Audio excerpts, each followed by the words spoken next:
हाय दोस्तों, घरेलू उपकरण सलाहकार प्रस्तुत करता है। रोटर्स संतुलन मशीनें के प्रकार, संतुलन के तरीके, बैलेंसिंग मशीन की आवश्यकता क्यों है। वीडियो तैयार किया मोहन चंद्र पपने में सभी का स्वागत है। कृपया पूरा वीडियो देखें और लाइक करें, सब्सक्राइब करें, कमेंट करें और शेयर करें।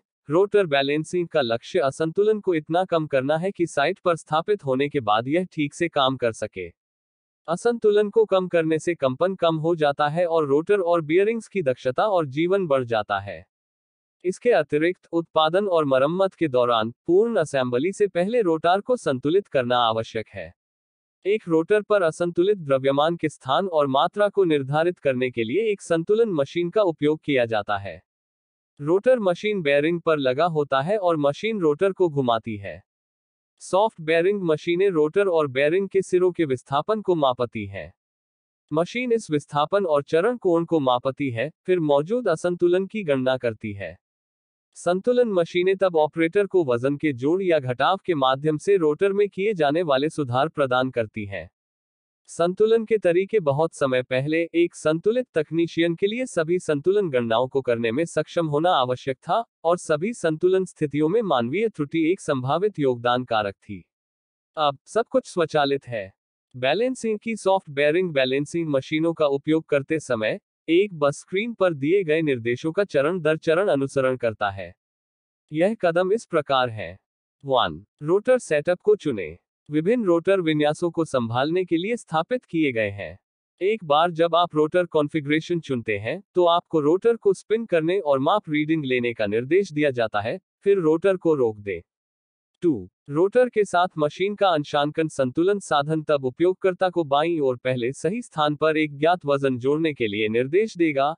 आवश्यक आयाम दर्ज करें, रोटर को स्पिन करें और माप लें, रोटर को रोकें, फिर बाएं हाथ के वजन को हटा दें और इसे दाहिने हाथ सुधार विमान में रखें और दोहराएं। रोटर को रोकें और ज्ञात भार को हटा दें। उपकरण तब इन मापों का उपयोग स्वयं को अंशांकित करने के लिए करता है। 3. रोटर को संतुलित करना संतुलन साधन अब सामग्री के जोड़ या घटाव उपयोगकर्ता निर्दिष्ट के लिए बाएं और दाएं हाथ की सुधार मात्रा और सुधार भार के कोणीय स्थान दोनों को प्रदर्शित करता है। प्रौद्योगिकी में प्रगति ने संतुलन को काफी आसान काम में बदल दिया है। बैलेंसिंग मशीन की आवश्यकता क्यों है। रोटर का आकलन करते समय असंतुलन को दृष्टिगत रूप से पहचाना नहीं जा सकता है। रोटर पर एक छेद या अतिरिक्त भार रोटर के प्रारंभिक संतुलन से हो सकता है, असंतुलित होने का कारण नहीं। असंतुलन का आकलन करने का एकमात्र तरीका कंपन या उसके द्वारा उत्पन्न बल के माध्यम से है। घूमने वाले उपकरणों के रखरखाव और ओवरहाल में ऐसे कई मामले हैं जब वजन में सुधार नहीं किया जा सकता है, इसलिए इन प्लेस संतुलन का प्रयास करना अव्यावहारिक है। यह कई पंपों और पूरी तरह से संलग्न मोटरों के साथ साथ टरबाइन और कुछ सेंट्रीफ्यूज के लिए भी सच है।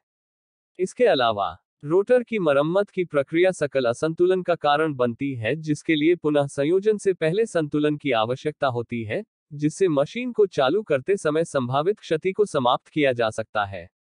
मशीन के सुचारू संचालन को सुनिश्चित करने के लिए पुनः स्थापना से पहले भागों को संतुलित करने के लिए एक संतुलन मशीन का उपयोग किया जाता है। पंपों, मोटरों और अन्य घूर्णन उपकरणों की मरम्मत करती है। यह संतुलित होने के लिए बाहरी विशेषज्ञों को पुर्जे भेजने की आवश्यकता को समाप्त करके देरी के कारण लागत बचा सकता है। अक्सर अकेले एक काम पर बचत एक संतुलन मशीन के खर्च को सही ठहरा सकती है। घूर्णन यांत्रिक उपकरणों के निर्माताओं को यह आश्वासन होना चाहिए कि अंतिम साइट पर स्थापित होने पर उनका उत्पाद सुचारू रूप से संचालित होगा। इस स्थिति को पूरा करने के लिए भागों को संतुलित किया जाएगा, ज्यादातर मामलों में असेंबली से पहले और कभी-कभी असेंबली के रूप में संतुलित किया जाएगा।